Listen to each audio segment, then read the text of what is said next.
I can afford any money manager I want, and you are as knowledgeable as the money manager that I have. I'm very impressed with your ability to explain these concepts. There are certain people that are only going to listen to you. They now have access to, I'm telling you, world-class information.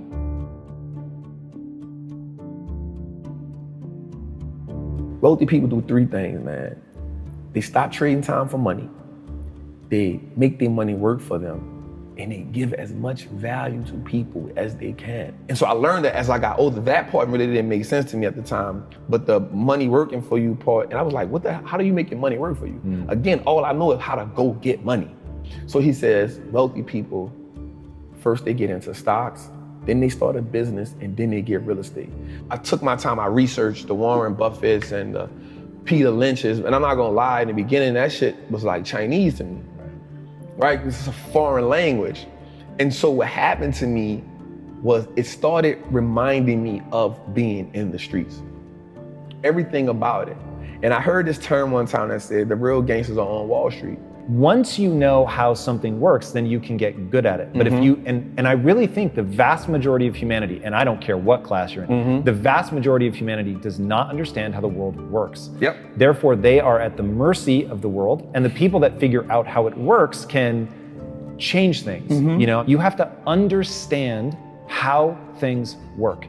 And like, yeah, that is to me what is so powerful about you. You understand a game that a lot of people that are disenfranchised understand, the streets. And you're saying, motherfuckers, this is just physics. Let me show you the correlate over here. It's all the same shit. It's the same.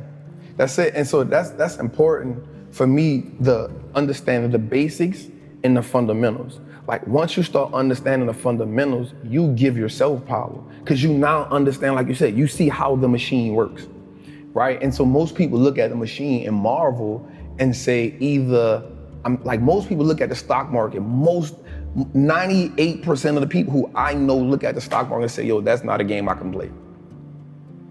I'm staying away from it. And so the way it's set up is, the world is set up, well, listen, cool, I don't even want you to play. Just give me your money, I'll play it for you. So when we look at like banks, like we understand that banks don't necessarily work in our favor, right? So banks only give us 0.05% interest on the money we have there. Well, we can get 8% just by putting our money in an index fund. So why would I just sit my money in a bank and let the bank make all the money? Because all they're gonna do is invest the money for you. So they now operating as the plug. They operate now as the man who, I'm gonna front you this, I'm gonna make my money, I'm gonna take the cut, I'm gonna give you just enough to keep coming back. I'm gonna go to the plug. Who is the plug? The stock market, right? And so once I understood the fundamentals of like, the most important thing too, is we don't understand how money works.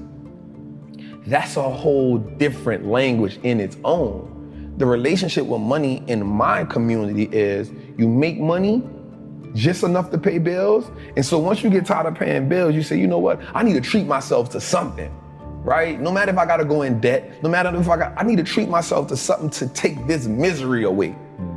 So you treat yourself to something that you can't afford at the time, right? But it makes you feel good in the moment. And so because it makes you feel good, you say, you know what?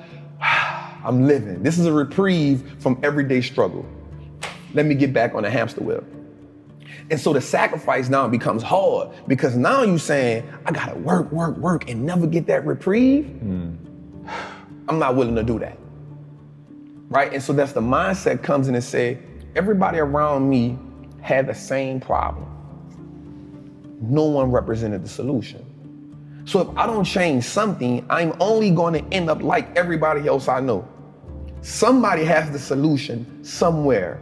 There's too many people out here living the life of their dreams that I'm watching. They know something I don't know. And the only thing that they had was access to a different type of information. So once I went and got the information, I now wanted to sing from the mountaintop, like, yo, look at this dope thing I found. Everybody can be a part of it. And then when I showed it to people, they was like, that ain't it, bro. I'm not about to do that. And so I realized how powerful it was for me to, one, become economically like powerful in my mind. Because the thing about investing, especially in stocks, is that piece of ownership of everything that I use now makes me say, well, if I own that Apple, God, I don't care about buying an Apple phone. If I'm gonna wear Levi's and I'm gonna wear Timberlands, if I can own VFC Corp, then I own the stuff that I'm buying. I'm okay with that. Like that subtle shift in my mindset changed everything for me. Because now I was after just owning everything that I consumed. In the beginning, that was my introduction to the game. Let me just own everything I consume and then I'll feel okay. Owning a stock is like, it's owning a percentage of a great business. And so once I understood that concept, I understood that the key to wealth is through ownership. Like that was one of the things that made it click, because I studied the wealthy people. The key to building wealth is not how much you can work. You can't work your way to wealth. You gotta invest your way there. And all wealthy people, Black, white, Asian, Chinese, they own a whole bunch of shit. The people who aren't wealthy is because they don't own nothing. You only have your money sitting in cash. If your money is just sitting in cash, realistically, you're becoming poorer every day. Right, or they own depreciating assets. And that's what cash is. It's a depreciating asset, because the more money they print, the more money that money loses value. Yeah. So if it's just sitting, it's the reason why the bank wants you to have your money there, so they can take it and use it and invest it so much and be like, hey, it's just sitting, I'm gonna give you 50 cents on whatever you had in it. Right. And so the idea of ownership was, yo, we can just start owning everything that no matter if it's just a stock. Like that's powerful, because if you can start owning the businesses that you now consume every day, you turn a one-time transaction to a lifetime of profit. Because if I go to the store and buy a pair of Nikes, that's a one-time transaction. In order for me to get something from them again, I gotta come back and buy another pair of Nikes. But if I own the Nike stock, long as I own it, it's a profitable vehicle for me. So that one-time transaction can become a lifetime of profit if I own that business. And another great thing about the stock market is it makes me pay attention to the world. And so now I understand what's going on in the world. I started learning business cycles, market cycles.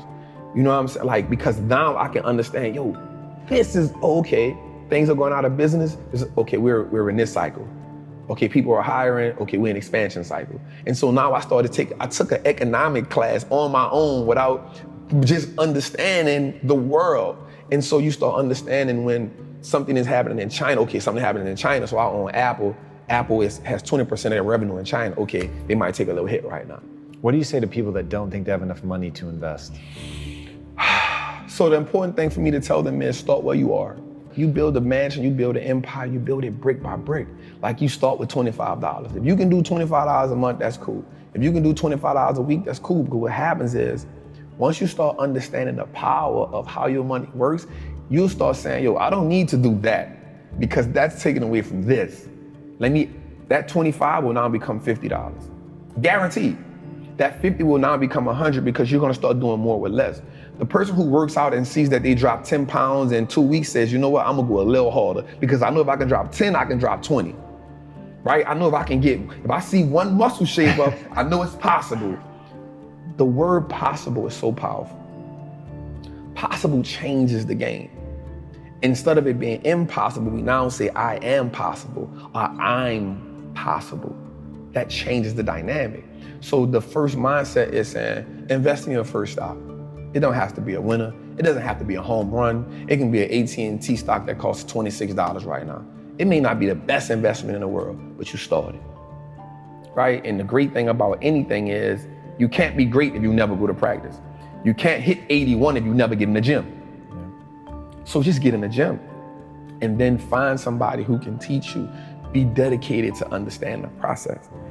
Warren Buffett said he reads 500 pages a day. We have to understand the power in learning and being educated, man.